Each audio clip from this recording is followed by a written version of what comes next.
So here we are with the beautiful Patriot women's watch, and I'm just going to run over quickly how to use it. So as you can see, you have 3 subdials.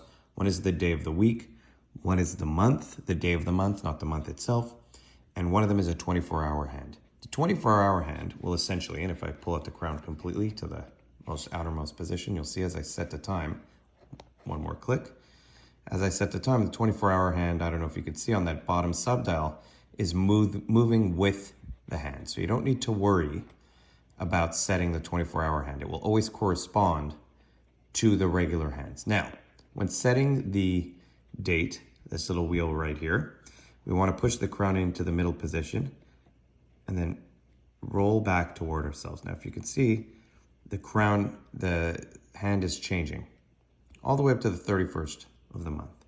Now, when you're on, let's say, a February, the month ends on the 28th, you're gonna have to manually come in on the 1st of the next month and just jump this forward 3 days, like so.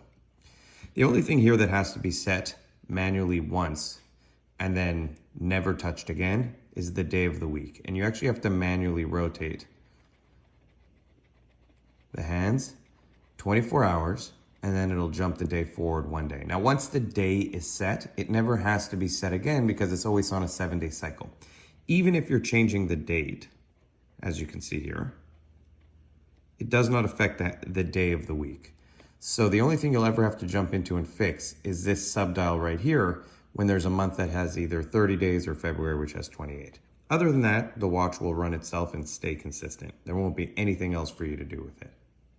And then when you're done using it, it's always important, pushing the crown all the way. So 3 positions there. Position 1, closed.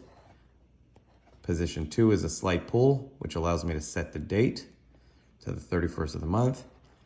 And then out all the way is timekeeping, like so.